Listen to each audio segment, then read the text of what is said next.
like your home needs some improving? Want to make your garden a little bit more sustainable? Lucky, I know just the place.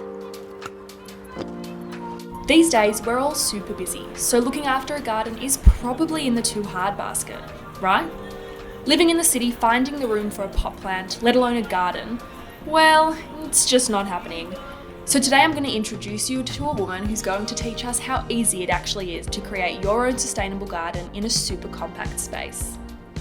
So I'm here today with Donna. Donna, thank you so much for letting us visit you in your garden. Can you please tell us a bit about what makes it so special?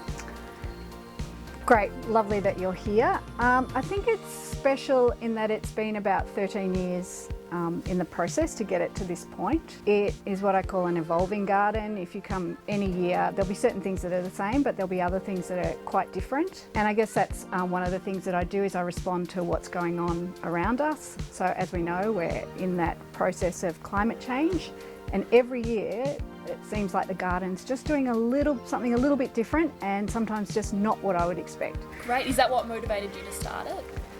A couple of things. I've always really enjoyed growing food. There's a real satisfaction with actually producing something that you then eat. It's what our ancestors did, it's what our grandparents did, and it's something that we've tended to lose in the last couple of generations. So probably why I did start it. But also about maybe 6 years ago, I was sitting in my front yard and I was still working full time at the zoos at that stage, and I was looking around thinking that if something were to happen, if there was a crisis of some kind in our city, then I wouldn't be able to feed our family. And that was like an immediate wow moment for me. There's a lot of instability in the world, and how can I respond best to that? Then it was about changing the way I worked and changing the way we lived, so that I knew that we would always have access to fresh produce regardless of what was happening around us. Do you have any tips and tricks for anyone who wants to get started at home? Yeah, definitely start small. That is my key.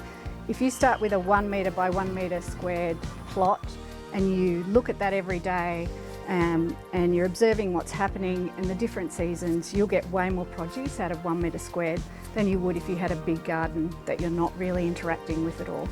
So yeah, observation is the key. Can you tell us a bit about how you involve the community in your garden? Sure. So one of the advantages that I've got is that we're on a corner block. Some people would see that as a disadvantage. When I'm working in that garden, people stop by all the time talking about how much they like the garden. Oh, what are you doing there? What are you growing at the moment?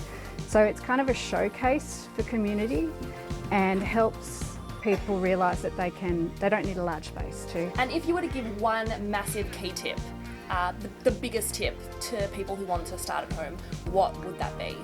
If they're wanting to start food growing, notice what's happening around you. Notice what your climate is like, how much rainfall you get, where does the sun hit various parts of your garden at different times of the year, and that tip of just starting small. Well, thank you. Thank you so much for letting us visit you in your garden today. I'm very excited to get started on my own sustainable garden.